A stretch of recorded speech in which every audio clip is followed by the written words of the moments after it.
નમસ્કાર. ધોરણ 10 માં સામાજિક વિજ્ઞાન વિષયમાં ઇતિહાસનો ચોથો પાઠ છે, એમનો ભાગ 2 એમની માહિતી આપણે આજના દિવસે મેળવશું. કે આપણે અગાઉના વિડિયો લેક્ચરમાં એટલે કે પાઠ 4 અને ભાગ 1 માં જોયું હતું કે ખાસ કરીને પ્રાચીન ભારતીય સાહિત્ય છે એમની વિશે આપણે વાત કરી હતી. કે ત્યાર પછી આપણે આજના દિવસે પ્રાચીન ભારતીય સાહિત્ય અને મધ્યકાલીન સાહિત્ય છે એમની માહિતી મેળવશું. તો આપણે ચોથા પાઠમાં જોયું હતું કે ખાસ કરી અને ભારતના વિદ્વાનો છે એને પ્રાચીન ભારતીય સાહિત્ય છે એના મુખ્ય 2 પ્રકારો અથવા તો મુખ્ય 2 ભાગ પાડ્યા છે. કે જેમાં એક છે વૈદિક સમયથી ચાલ્યું આવતું સાહિત્ય અને બીજું છે પ્રશિષ્ટ પ્રકારનું સાહિત્ય છે તે.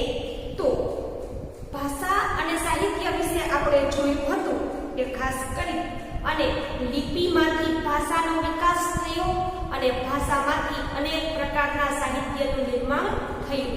કે જેમાં પ્રાચીન સમયમાં મોટા ભાગે સંસ્કૃત ભાષા છે જે વિદ્વાનો અને ઋષિ મુનિઓની ભાષા ગણાતી હતી. કે આ ભાષા છે કે જેમાં અનેક સાહિત્યનું સર્જન થયું અને સાથે સાથે સંસ્કૃત ભાષા છે કે જેને આર્ય ભાષા, ઋષિઓની ભાષા કે વિદ્વાનોની ભાષા તરીકે પણ ઓળખાય છે. કે જે મોટે ભાગે કમ્પ્યુટરના ક્ષેત્રમાં પણ હાલના સમયમાં વપરાવા લાગી છે. ત્યાર પછી પ્રાચીન ભારતીય સાહિત્ય જોયું હતું કે જેમાં વેદનો અર્થ જ્ઞાન થાય છે અને વેદના મુખ્ય 4 પ્રકારો છે. કે જે 4 વેદના ગ્રંથ છે કે ઋગ્વેદ, સામવેદ, યજુર્વેદ અને અથર્વવેદ છે તે. કે જેમાં ઋગ્વેદ છે કે જેમાં અનેક પ્રકારની શ્લોક અને ઋચાઓનું વર્ણન છે. કે લગભગ 1028 ઋચા કે મંત્રોનો સંગ્રહ છે. જ્યારે સામવેદ છે તે સંગીતને લગતો વેદ છે. કે ઋગ્વેદની ઋચાઓ કેમ ગાવી એનું વર્ણન સામવેદમાં આપેલું છે. ત્યાર પછી છે ખાસ કરી અને યજુર્વેદ કે જે યજ્ઞનો વેદ કહેવાય છે અને યજ્ઞ સમયની ઘણી બધી ખાસ કરી અને વિધિ અને ક્રિયાઓનું વર્ણન છે જે યજુર્વેદમાં કરવામાં આવ્યું છે. અને અથર્વવેદ છે એમાં અનેક પ્રકારના કર્મકાંડ અને સંસ્કારોનું વર્ણન કર્યું છે. આ ઉપરાંત ઉપનિષદ વિશે જોયું હતું કે જેમાં બ્રહ્માંડનો આરંભ, જીવન, મૃત્યુ વગેરેની ચર્ચા કરેલી છે. ત્યાર પછી બ્રાહ્મણ ગ્રંથો કે જે વેદોનો મંત્રનો અર્થ સમજવા માટે થઈ અને સર્જાયા છે. આરણ્યકો કે આર્ય પ્રજા પોતાના જીવનના છેલ્લા દિવસો છે તે વન અથવા અરણ્યમાં ગાળતી હતી. તો ખાસ કરી અને તે આશ્રમ બાંધી અને સતત ચિંતન કરી અને એમણે જે વસ્તુ છે એનું સર્જન કર્યું તે આરણ્યકો તરીકે ઓળખાય છે. ત્યાર પછી વેદાંત વિશે જોયું હતું કે કર્મકાંડ ઉપરાંત જ્યોતિષ, વ્યાકરણ અને ખગોળશાસ્ત્રનો સમાવેશ છે જે મોટે ભાગે વેદાંતમાં થાય છે. ત્યાર પછી રામાયણ અને મહાભારત વિશે ચર્ચા કરી હતી. કે રામાયણ અને મહાભારત છે કે જે બંને ખાસ કરી અને મહાકાવ્ય છે. જેમાં રામાયણ છે એમાં અયોધ્યાના રાજવી રામચંદ્રની કથા છે. તો મહાભારત છે એમાં કૌરવો અને પાંડવો એનો મુખ્ય વિષય છે. કે કૌરવો અને પાંડવો વચ્ચે થયેલું યુદ્ધ પણ એની સાથે ઘણી બધી કથાઓ જોડાયેલી છે. અને મહાભારતમાં 1 લાખ કરતા પણ વધારે શ્લોક છે અને વિશ્વનો સૌથી મોટો કાવ્ય ગ્રંથ તરીકે ઓળખાય છે. ત્યાર પછી સંસ્કૃતની વાત કરીએ તો આ યુગ એટલે કે પ્રાચીન યુગમાં સંસ્કૃત ભાષામાં પુષ્કળ સાહિત્ય રચાયું હતું. કે પ્રાચીન સમયમાં સંસ્કૃત ભાષામાં ઘણું બધું સાહિત્ય રચાયું જેમાં ધાર્મિક અને લૌકિક એમ બંને પ્રકારની રચનાઓનો સમાવેશ થાય છે. કે પ્રાચીન સમયમાં સંસ્કૃત ભાષામાં પુષ્કળ પ્રમાણમાં સાહિત્ય લખવામાં આવ્યું જેમાં ધાર્મિક અને લૌકિક એવી બંને પ્રકારની રચનાઓ છે એનો સમાવેશ કરવામાં આવ્યો છે. પુરાણોએ આ આરંભિક વૈદિક ધર્મને સમજાવવામાં મુખ્ય ભૂમિકા ભજવી હતી. કે પુરાણો છે એને શરૂઆતના વૈદિક ધર્મને સમજાવવામાં મુખ્ય ભૂમિકા ભજવી હતી. આ સમયગાળા દરમિયાન અનેક શાસ્ત્ર અને સ્મૃતિ ગ્રંથો પણ લખાયા છે. કે આ સમયગાળામાં અનેક શાસ્ત્ર અને સ્મૃતિ ગ્રંથો લખાયા છે. આ શાસ્ત્રો વિજ્ઞાન અને તત્વજ્ઞાનના ગ્રંથો છે. દાખલા તરીકે કૌટિલ્યનું અર્થશાસ્ત્ર વહીવટી વિજ્ઞાનની કૃતિ છે. વિવિધ કક્ષાના ગણિત અને અન્ય વિજ્ઞાન સંબંધિત શાસ્ત્રીય ગ્રંથો પણ લખાયા હતા. કે આ સમયમાં અનેક શાસ્ત્ર વિજ્ઞાન અને તત્વજ્ઞાનમાં લખાયા. સાથે સાથે કૌટિલ્યનું અર્થશાસ્ત્ર વહીવટી વિજ્ઞાનની કૃતિ છે. વિવિધ કક્ષાના ગણિત અને અન્ય વિજ્ઞાન સંબંધિત શાસ્ત્રો પણ લખવામાં આવ્યા. સ્મૃતિ ગ્રંથોમાં ધર્મ દ્વારા અનુમોદિત કર્તવ્ય, રિવાજો અને નિયમો આપવામાં આવ્યા છે. કે સ્મૃતિ ગ્રંથની અંદર ધર્મ છે એમણે જેમને માન્ય ગણ્યા છે એવા ધર્મએ આજ્ઞા આપેલા કર્તવ્ય, રિવાજો અને નિયમો આપવામાં આવ્યા છે. પ્રારંભિક બૌદ્ધ સાહિત્ય પાલી ભાષામાં લખાયું હતું. કે શરૂઆતનું બૌદ્ધ સાહિત્ય છે જે પાલી ભાષામાં લખાયેલું હતું. કે ભગવાન બુદ્ધે પોતાના તમામ ઉપદેશ પાલી ભાષામાં આપેલા છે. આ સાહિત્ય 3 ભાગોમાં વહેંચાયેલું છે. કે પ્રારંભિક બૌદ્ધ સાહિત્ય છે જે પાલી ભાષામાં લખાયેલું છે અને 3 ભાગમાં વહેંચાયેલું છે. તેને ત્રિપિટક તરીકે ઓળખવામાં આવે છે. કે ખાસ કરી અને પ્રારંભિક બૌદ્ધ સાહિત્ય છે કે જે 3 ભાગમાં વહેંચાયેલું છે અને તે ત્રિપિટકના નામથી ઓળખાય છે. જેમાં સૂત પિટક, વિનય પિટક અને અભિધમ્મ પિટકનો સમાવેશ થાય છે. આ ઉપરાંત બૌદ્ધ સાહિત્યમાં અન્ય ગ્રંથો પણ લખાયા છે. કે બૌદ્ધ સાહિત્યનો પવિત્ર ગ્રંથ હોય તો ત્રિપિટક છે કે જેમાં સૂત પિટક, વિનય પિટક અને અભિધમ્મ પિટક પરીક્ષામાં 2 માર્ક્સના પ્રશ્નમાં પૂછાય છે. આ ઉપરાંત બૌદ્ધ સાહિત્યમાં અન્ય ગ્રંથો પણ લખાયા છે. જેમાં ગુપ્ત યુગને સંસ્કૃત કાવ્ય અને નાટકના વિકાસનો સુવર્ણ યુગ કહે છે. કે ગુપ્ત યુગ છે એ સંસ્કૃતના કાવ્ય અને નાટકના વિકાસનો સુવર્ણ યુગ છે. આ સમયના મહાન લેખકોમાં કાલિદાસ, ભૌભૂતિ, ભારવી, ભર્તૃહરિ, બાણભટ્ટ, માન ઇત્યાદિનો સમાવેશ થાય છે. કે ગુપ્ત યુગ છે એ સંસ્કૃત કાવ્ય અને મહાકાવ્ય અને નાટકના વિકાસનો સુવર્ણ યુગ કહેવાય છે. આ સમયના મહાન લેખકોમાં કાલિદાસ, ભૌભૂતિ, ભારવી, ભર્તૃહરિ, બાણભટ્ટ, માન ઇત્યાદિનો સમાવેશ થાય છે. આ તમામ ભારતભરમાં વિખ્યાત છે. કે સંસ્કૃત સાહિત્યના અનેક વિદ્વાનો આખા ભારતમાં પ્રચલિત છે. જેમાં કાલિદાસ સંસ્કૃત ભાષાના વિશ્વ પ્રસિદ્ધ કવિ ગણાય છે. પોતાની ઉત્તમ કાવ્ય કલા અને ઉત્કૃષ્ટ નૃત્ય શૈલી. કે કાલિદાસ છે એ ઉત્તમ કક્ષાના કાવ્યકાર હતા. એટલે ઉત્તમ પ્રકારની એટલે કે સારામાં સારી કાવ્ય કલા અને ઉત્કૃષ્ટ સૌથી સુંદરમાં સુંદર નાટ્ય શૈલી જેમ કે કુમાર સંભવ, રઘુવંશ, મેઘદૂત, ઋતુસંહાર, અભિજ્ઞાન શાકુંતલમ વગેરે કાલિદાસના જાણીતા ગ્રંથો છે. તો બાણભટ્ટ લિખિત હર્ષચરિત સમ્રાટ હર્ષવર્ધનનું જીવન ચરિત્ર છે. કે સમ્રાટ હર્ષવર્ધન છે, સમ્રાટ એટલે કે મોટા રાજા, તો હર્ષવર્ધનના દરબારનું એક રત્ન એટલે કે બાણભટ્ટ એમણે રાજા હર્ષવર્ધનના જીવન ઉપર હર્ષચરિત્ર નામનું એક પુસ્તક લખ્યું છે. બાણ નામના વિદ્વાને સંસ્કૃત ભાષામાં કાદંબરીની રચના કરી હતી. આ સમયના અન્ય પ્રસિદ્ધ ગ્રંથોની વાત કરીએ તો ભૌભૂતિનું ઉત્તર રામચરિત, ભારવીનું કિરાતા અર્જુનીય, વિશાખાદત્તનું મુદ્રા રાક્ષસ, સુદ્રકનું મૃચ્છકટિકમ અને દંડીના 10 કુમાર ચરિતનો સમાવેશ થાય છે. આ ગ્રંથોનો મુખ્ય વિષય રાજકીય ઘટનાઓ,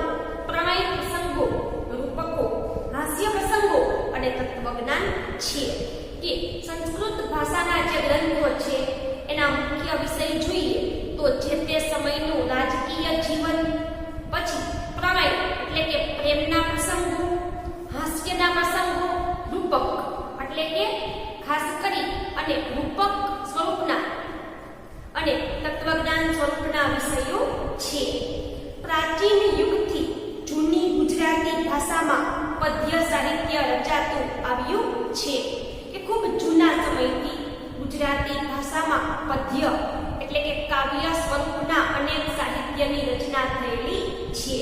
સમય જતાં ગુજરાતી ભાષામાં ખેડાણ થતા અનેક કૃતિઓ રચાઈ કે પ્રાચીન સમયથી ગુજરાતી ભાષામાં અનેક પ્રકારના પદ્ય એટલે કે કાવ્ય લખાયા છે.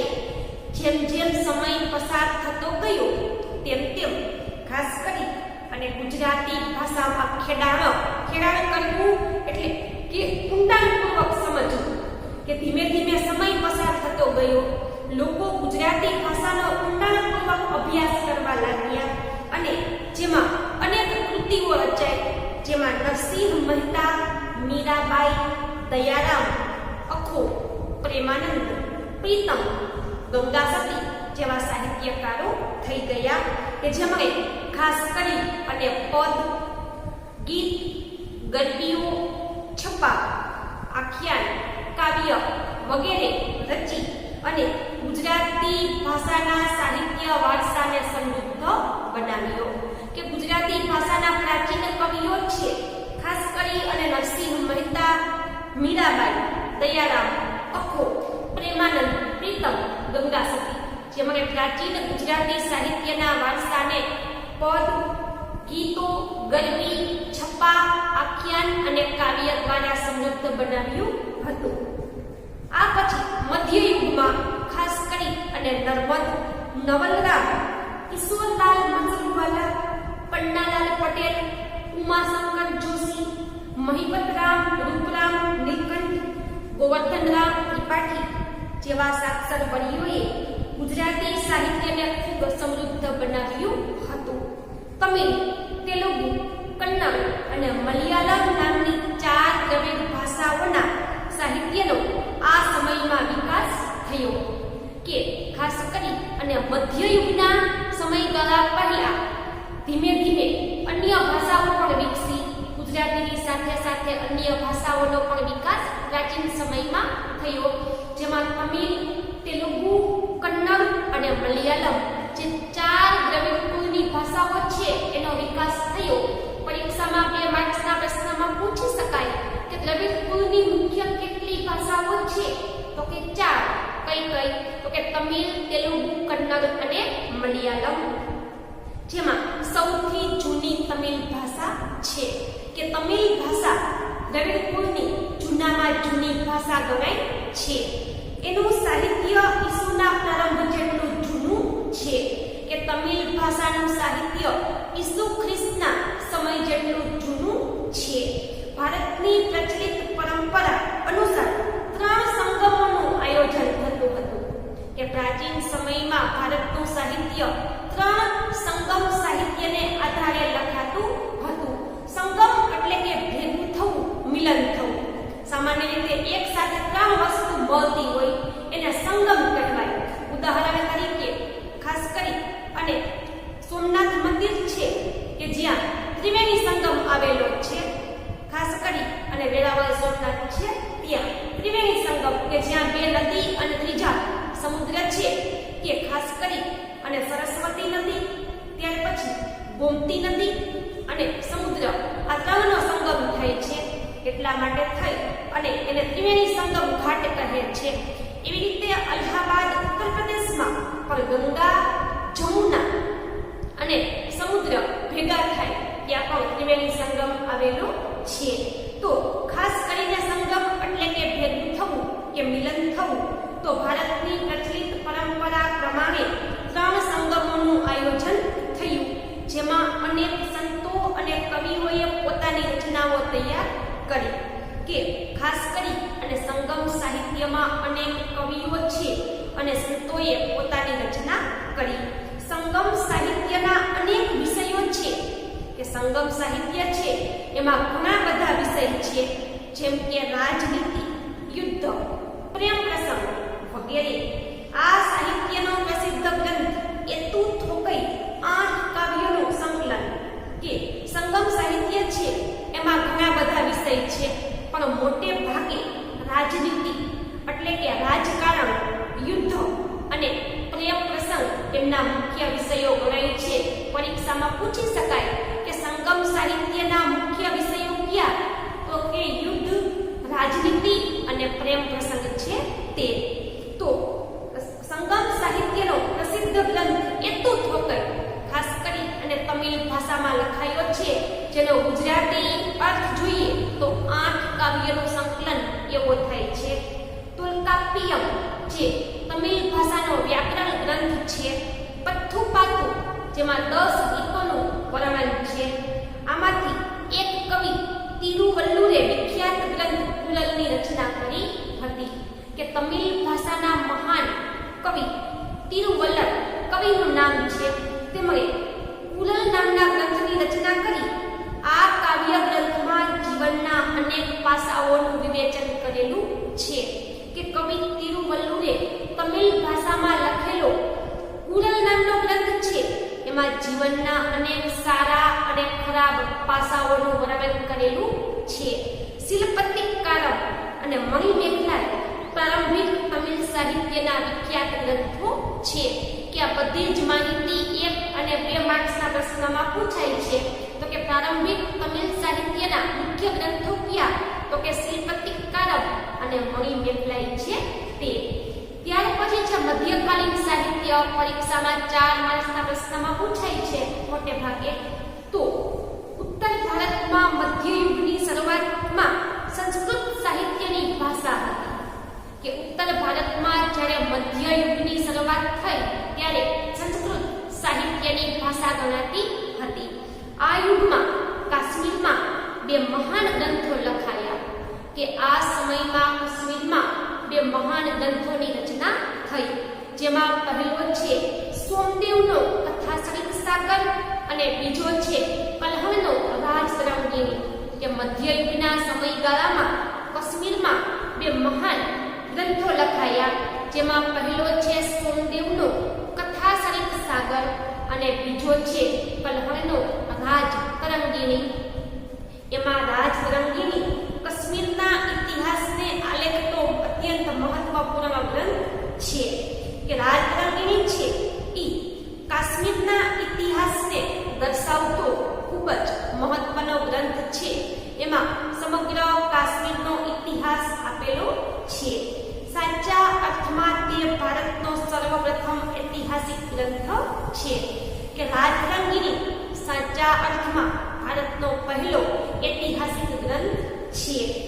આ સમયની બીજી મહત્વની રચના જયદેવનું ગીત ગોવિંદ છે. કે મધ્યયુગની બીજી મહત્વની રચના જોઈએ તો જયદેવ નામના વિદ્વાને સંસ્કૃત ભાષામાં ગીત ગોવિંદ નામના ગ્રંથની રચના કરી, જેની ગણના સંસ્કૃતના સુંદરમાં સુંદર કાવ્ય ગ્રંથોમાં થાય છે. કે જયદેવ નામના વિદ્વાને ગીત ગોવિંદ નામનો ગ્રંથ લખ્યો, કે જેમાં ખાસ કરી અને સંસ્કૃત ભાષાના સુંદરમાં સુંદર 10 કાવ્ય છે એમનો સંગ્રહ આ કાવ્ય ગ્રંથની અંદર આપેલો છે.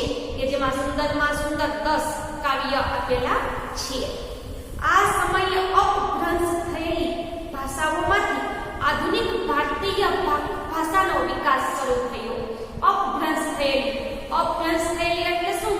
કે ભાષા છે એમાં અમુક સાચા શબ્દ હોય અને અમુક ખોટા શબ્દ લોકો બોલતા હોય, એને અપભ્રંશ થયેલી ભાષા કહેવાય. કે જે સાચી ભાષા ન હોય પણ એમાંથી ખોટા શબ્દ આવી અને લોકો એને બોલતા હોય. તો મધ્યયુગના સમયમાં અપભ્રંશ થયેલી ભાષામાંથી આધુનિક કહી શકાય એવી ભારતીય ભાષાઓનો વિકાસ થયો. કવિ ચંદ બદરાય રચિત પૃથ્વીરાજ રાસો હિન્દી સાહિત્યનો પ્રારંભિક ગ્રંથ છે. કે કવિ ચંદ બદરાય નામના વિદ્વાને હિન્દી ભાષાના શરૂઆતમાં પૃથ્વીરાજ રાસો નામના ગ્રંથની રચના કરી. ખાસ કરી અને હિન્દી ભાષા પણ મધ્યયુગમાં વિકસી હતી.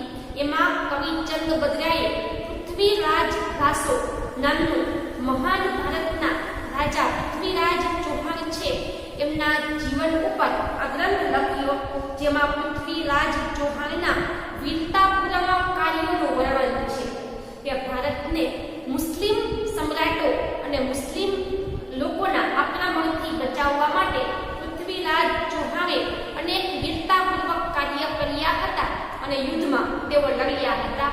તો આ પૃથ્વીરાજ ચૌહાણ છે એમણે એના જીવનમાં જે વીરતાપૂર્વક કાર્ય કર્યા એમને કવિ ચંદ બદરાએ પૃથ્વીરાજ રાસો નામના ગ્રંથમાં રચ્યા છે. સાથે સાથે આ ગ્રંથની રચનાથી હિન્દી સાહિત્યમય જગતમાં વીર ગાથા યુગનો પ્રારંભ થયો કે પૃથ્વીરાજ રાસો હિન્દી ભાષામાં આ ગ્રંથની રચના થઈ એટલે ધીમે ધીમે હિન્દી સાહિત્યના વિશ્વમાં વીર ગાથા કે વ્યક્તિના વીરતાપૂર્વક કાર્ય દર્શાવતી વાર્તાઓ છે એમની શરૂઆત આ યુગમાં થઈ. આ સમયે દક્ષિણ ભારતમાં સંસ્કૃત સાહિત્યની મોટા પ્રમાણમાં રચના થઈ કે આ સમયે દક્ષિણ ભારત છે એમાં સંસ્કૃત ભાષા છે એમાં અનેક પ્રકારના સાહિત્યનું નિર્માણ મધ્યયુગના સમયગાળા દરમિયાન થયું, જેમાં શંકરાચાર્યનું ભાષ્ય મુખ્ય છે કે શંકરાચાર્ય નામના વિદ્વાને ભાષ્યની રચના કરી કે ભાષ્ય એટલે કે કાંઈ પણ સંસ્કૃત ગ્રંથ હોય એને વિસ્તારપૂર્વક સમજાવવું, કે સંસ્કૃતનું કાવ્ય અથવા તો કઈ વાર્તા છે એને વિસ્તારપૂર્વક સમજાવવામાં આવે એને ભાષ્ય કહે છે. તો મધ્યયુગના સમય દરમિયાન દક્ષિણ ભારતમાં શંકરાચાર્ય નામના વિદ્વાને ભાષ્યની રચના કરી હતી. આ સમયમાં દ્રવિડ કુળની ભાષાઓનો વિશેષ વિકાસ થયો કે આ સમયમાં દ્રવિડ કુળની મુખ્ય ભાષાઓ છે એનો વિકાસ થયો. થોડા સમય સુધી કન્નડ સાહિત્ય ઉપર જૈન ધર્મની ગાઢ અસર પડતા કવિ પંપાએ આદિ પુરાણની રચના કરી કે આ સમયમાં એટલે કે મધ્યયુગમાં કન્નડ ભાષા છે, કન્નડ સાહિત્ય એની ઉપર જૈન ધર્મનો પ્રભાવ પડ્યો. એટલા માટે કવિ પંપા નામના કન્નડ વ્યક્તિ છે તેમણે આદિ પુરાણ નામનો ગ્રંથ જૈન ધર્મના તીર્થકર ઉપર લખ્યો કે જૈન ધર્મમાં 24 તીર્થકર છે એમાં આદિનાથ ભગવાન ઉપર કવિ પંપાએ આદિ પુરાણ નામના ગ્રંથની રચના કરી. તો 16માં જૈન તીર્થકર કે જૈન તીર્થકર 24 છે, જેમાં મહાવીર સ્વામી છેલ્લા છે 24માં. તો જૈન ધર્મના 16માં તીર્થકર છે એના જીવનને દર્શાવતું પુસ્તક શાંતિ પુરાણ, જેમની રચના કવિ પોન્નાએ કરી કે જૈન ધર્મના 16માં તીર્થકર છે જેમના જીવન ઉપરથી કવિ પોન્નાએ શાંતિ પુરાણ નામના ગ્રંથની રચના કરી. આ ઉપરાંત રન્ના નામના કવિ છે કન્નડ ભાષાના, તેમણે અજીતનાથ પુરાણ નામની કૃતિની રચના કરી. એમણે પણ જૈન તીર્થકર અજીતનાથ છે એમના જીવન ઉપર કવિ રન્નાએ અજીતનાથ પુરાણની રચના કરી. આ યુગમાં એટલે કે મધ્ય યુગમાં કવિ પંપા, પોન્ના અને રન્નાઓ પ્રારંભિક કન્નડ સાહિત્યની ત્રિપુટી તરીકે ઓળખાતા હતા. ત્રિપુટી એટલે કે 3 વ્યક્તિ અથવા તો 3 વસ્તુનો સમૂહ હોય તે. તો શરૂઆતમાં કન્નડ સાહિત્ય લખવામાં આવ્યું ત્યારે કવિ પંપા, પોન્ના અને રન્ના છે કે જે કન્નડ સાહિત્યની ત્રિપુટી તરીકે ઓળખાતા હતા. કવિ કંબલે તમિલ ભાષામાં રામાયણની રચના કરી કે કવિ કંબલ છે એમણે તમિલ ભાષામાં રામાયણની રચના કરી.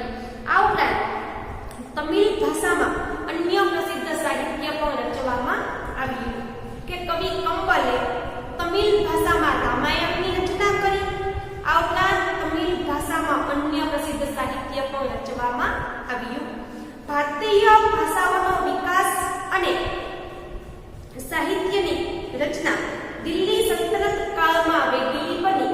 સલ્તનત કાળ એટલે કે મુસ્લિમ યુગ કે દિલ્હીમાં જ્યારે મુસ્લિમોનું શાસન ચાલતું હતું ત્યારે અનેક ભારતીય ભાષાઓનો વિકાસ થયો અને અનેક પ્રકારની સાહિત્ય કૃતિ સલ્તનત કાળ દરમિયાન લખવામાં આવી.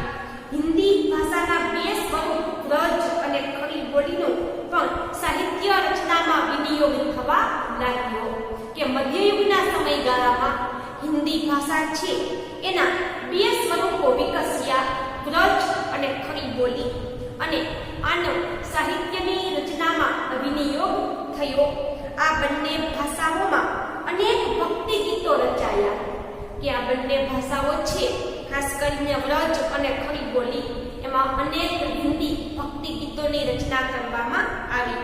હિન્દી અને ગુજરાતી ભાષા સાથે મળતી આવતી રાજસ્થાની ભાષામાં વીરગાથાઓ લખાય કે હિન્દી અને ગુજરાતી ભાષા છે એમને મળતી રાજસ્થાની ભાષા કે જે હિન્દી ગુજરાતી જેવી જ છે, એમાં પણ અનેક વીરતાપૂર્ણ કવિતાઓ છે એમની રચના કરવામાં આવી. આલ્હા, ઉદલ, વિસલદેવ અને રાસો આ સમયની વિખ્યાત વીરગાથાઓ છે. પરીક્ષામાં 2 માર્ક્સના પ્રશ્નમાં પૂછી શકાય કે હિન્દી ભાષા છે એમાં ખાસ કરી રાજસ્થાની ભાષા છે એમાં ખાસ કરીને વીરગાથાઓ કઈ છે? તો કે આલ્હા, ઉદલ, વિસલદેવ અને રાસો. આ ઉપરાંત અન્ય આધુનિક ભારતીય ભાષાઓમાં પણ સાહિત્ય રચવાનું શરૂ થયું. એટલે કે આ સમયમાં અન્ય અનેક ભારતીય ભાષામાં સાહિત્યની રચના થઈ. જેમ કે મુલ્લા દાઉદનો ગ્રંથ ચંદ્રાયન એ અવધી ભાષાનો સૌથી જૂનો ગ્રંથ મનાય છે. કે મુલ્લા દાઉદ નામના વિદ્વાન છે તેમણે અવધી ભાષામાં, એટલે કે અયોધ્યા રાજ્યમાં બોલાતી અયોધ્યા શહેરમાં અને એ બાજુ બોલાતી ભાષા જે ખાસ કરીને અવધી ભાષા તરીકે ઓળખાય છે. તો આ સમયમાં ખાસ કરી અને મુલ્લા દાઉદ નામના વ્યક્તિ છે કે જેમણે અવધી ભાષામાં ચંદ્રાયન નામનો ગ્રંથ લખ્યો. જો કે પ્રાચીન ગ્રંથો પર ના ભાષ્ય હજુ પણ આ સમયે સંસ્કૃત ભાષામાં રચાતા હતા. કે પ્રાચીન ભાષામાં હજી પણ ભાષ્ય સંસ્કૃત ભાષામાં લખાતા હતા. કે પ્રાચીન ગ્રંથોને વિસ્તારપૂર્વક સમજાવવા માટેના જે ભાષ્ય છે એ હજી પણ મધ્ય યુગમાં સંસ્કૃત ભાષામાં લખવામાં આવતા હતા. ફારસી ભાષા દિલ્હીના સુલતાનોની રાજભાષા હતી. સુલતાન એટલે કે મુસ્લિમ રાજા છે તે, એમાં પણ મુસ્લિમમાં પણ મોટામાં મોટા રાજા હોય તે, કે જે મોટા રાજ્ય ઉપર પોતાનું સામ્રાજ્ય ધરાવતા હોય એને સુલતાન કહેવાય. તો ફારસી ભાષા દિલ્હીના મુસ્લિમ સુલતાનોની રાજભાષા એટલે કે એમના દરબારમાં બોલવાની ભાષા હતી. એના સાહિત્યની અસર રૂપે અનેક ફારસી શબ્દનો સમાવેશ ભારતીય ભાષામાં થયેલો છે. કે ફારસી ભાષાના અનેક શબ્દ છે એ ભારતની ઘણી બધી ભાષામાં જોવા મળે છે. આ યુગમાં અનેક ઇતિહાસકારો થઈ ગયા કે મધ્યયુગમાં અનેક ઇતિહાસને લખનારા વિદ્વાનો થઈ ગયા, જેમાં જિયાઉદ્દીન બર્નીએ તારીખે ફિરોઝશાહીની રચના કરી. કે જિયાઉદ્દીન બર્ની નામનો વિદ્વાન છે જેમણે ફારસી ભાષામાં તારીખે ફિરોઝશાહી નામના ગ્રંથની રચના કરી, જેમાં ખલજી અને તુગલક વંશના રાજ્યનું વિસ્તૃત વર્ણન છે. કે ભારતમાં મધ્યયુગમાં અનેક મુસ્લિમ રાજાઓ છે એ શાસન કરવા આવ્યા હતા. એમાં એક છે ખલજી અને બીજો છે તુગલક. કે બધા લોકો છે કે જેમણે ઇતિહાસમાં ખાસ કરીને ભારતના મુસ્લિમ રાજાઓના વંશના નામ સાંભળ્યા જ હશે કે મોહમ્મદ ખલજી અને તગલક. આ વંશના રાજવીઓ છે એમનું વિસ્તૃત વર્ણન છે જે તારીખે ફિરોઝશાહી નામના ગ્રંથમાં જિયાઉદ્દીન બર્નીએ કરેલું છે. તેણે રાજકીય સિદ્ધાંતો ઉપર ફતવાએ જહાંદારી નામનો ગ્રંથ લખ્યો હતો. કે જિયાઉદ્દીન બર્ની છે એમણે રાજકીય સિદ્ધાંતો છે એમની ઉપર ફતવાએ જહાંદારી નામના ગ્રંથની રચના કરી હતી. અમીર ખુસરો આ સમયનો સૌથી મહાન સાહિત્યકાર હતો. કે પ્રાચીન સમયમાં અમીર ખુસરો નામનો વિદ્વાન છે, ખાસ કરીને મધ્ય યુગમાં અમીર ખુસરો આ સમયનો મહાન સાહિત્યકાર ગણાય છે. તેઓ કવિ,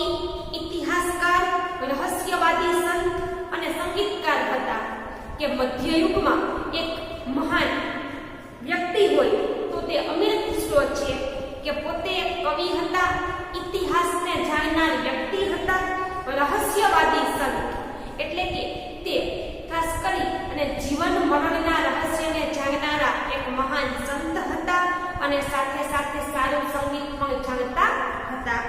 સુપ્રસિદ્ધ હજરત નિજામુદ્દીન ઓલિયા એમના ગુરુ હતા કે તે સમયે મધ્યયુગના પ્રસિદ્ધ હજરત નિજામુદ્દીન, જો વ્યક્તિનું નામ છે નિજામુદ્દીન અને ઓલિયા એટલે કે સંત, મુસ્લિમ ભાષામાં સંતને ઓલિયા કહે છે. તો તે સમયના પ્રખ્યાત હજરત નિજામુદ્દીન ઓલિયા છે જે અમીર ખુસરોના ગુરુ હતા. એની મહત્વની કૃતિઓ જોઈએ. પરીક્ષામાં 2 માર્ક્સના પ્રશ્નમાં પૂછી શકાય કે અમીર ખુસરોની પ્રખ્યાત કૃતિઓના નામ જણાવો. તો કે આશિકા, નૂર, સિપીહર, કિરાતુલ સદાયન વગેરેનો સમાવેશ થાય છે. આ ઉપરાંત તેણે અનેક અન્ય કાવ્ય ગ્રંથોની રચના પણ કરી હતી. કે અમીર ખુસરોએ આશિકા, નૂર, સિપીહર, કિરાતુલ સદાયન વગેરે અનેક કૃતિઓ રચી. આ ઉપરાંત તેમણે અનેક કાવ્ય ગ્રંથની રચના કરી હતી. તેને પોતાને ભારતીય હોવા ઉપર ગર્વ હતો કે અમીર ખુસરો છે એને ગર્વ હતો કે પોતે ભારતીય છે. તેથી તે ભારતને પૃથ્વી ઉપરનું સ્વર્ગ ગણાવતો કે અમીર ખુસરો છે એ ભારતને પૃથ્વી ઉપરનું સ્વર્ગ ગણાવતો હતો. તેણે પોતાના પુસ્તકોમાં ભારતનું વાતાવરણ અને તેની સુંદરતા, એની ઇમારતો અને એના જ્ઞાન વિજ્ઞાનના પુષ્કળ વખાણ કર્યા છે. કે અમીર ખુસરોને ગર્વ હતો કે પોતે ભારતીય છે અને એ ભારતને પૃથ્વી ઉપરનું સ્વર્ગ ગણતો હતો. એણે પોતાના પુસ્તકોમાં ભારતનું વાતાવરણ, એમની સુંદરતા, એની ઇમારત અને જ્ઞાન વિજ્ઞાનના પુષ્કળ વખાણ કર્યા છે. કે અમીર ખુસરોના તમામ ગ્રંથમાં ભારતનું વાતાવરણ, ભારતની સુંદરતા, એમની ઇમારત અને ભારતના જ્ઞાન વિજ્ઞાનના મોટા પ્રમાણમાં અમીર ખુસરોએ વખાણ કર્યા છે. તે દ્રઢપણે માનતા કે હિન્દુ ધર્મનું સાર તત્વ અનેક રીતે ઇસ્લામ સાથે મળી આવે છે. એટલે કે અમીર ખુસરો મક્કમ રીતે દ્રઢપણે માનતા કે હિન્દુ ધર્મનું જે સાર તત્વ છે મોક્ષ મેળવવો, એ જ ઇસ્લામ ધર્મનું સાર તત્વ છે. ધર્મનો જે સાર છે એ જ ઇસ્લામ ધર્મનો સાર પણ છે એવું અમીર ખુસરો દ્રઢપણે માનતા. કે હિન્દુ અને મુસ્લિમ ધર્મ ભલે બંને અલગ છે પણ બંનેનો સાર અંતે એક જ છે કે મોક્ષ મેળવી અને પરમાત્માના ચરણે પહોંચવું. તે દિલ્હીની આજુબાજુ બોલવામાં આવતી ભાષાને હિન્દવી કહેતો. કે અમીર ખુસરો છે એ દિલ્હીમાં રહેતો અને દિલ્હીની આજુબાજુની ભાષા છે એને હિન્દવી તરીકે ઓળખતો હતો અને તેને પોતાની માતૃભાષા ગણે છે. આ ભાષામાં અનેક કવિતાઓની રચના થઈ. કે હિન્દવી ભાષામાં અનેક કવિતાઓ છે એમની રચના થઈ. તેમણે હિન્દી અને ફારસી ભેગી કરી અને દ્વિભાષી ચોપાઈઓ અને દુહાઓ પણ રચ્યા. કે અમીર ખુસરો છે એને હિન્દી અને ફારસી બંને ભાષાને ભેગી કરી અને દ્વિભાષી એટલે કે 2 ભાષાને ભેગી કરી હિન્દી અને ફારસીને એમાં ચોપાઈની રચના કરી દુહા પણ રચ્યા. તેમણે શરૂ કરેલી આ સ્વસ્થ પરંપરા એમના પછીની સદીઓ સુધી ચાલુ રહી. કે અમીર ખુસરોએ હિન્દી અને ફારસી બંને ભાષાને ભેગી કરી અને 2 ભાષામાં દ્વિભાષી ચોપાઈઓ રચી અને દુહાઓ પણ રચ્યા. તેમણે શરૂ કરેલી આ સ્વસ્થ અને સારી પરંપરા એમના મૃત્યુ પછી સદીઓ સુધી ચાલુ રહી અને અનેક ચોપાઈ અને દુહાઓની રચના થઈ.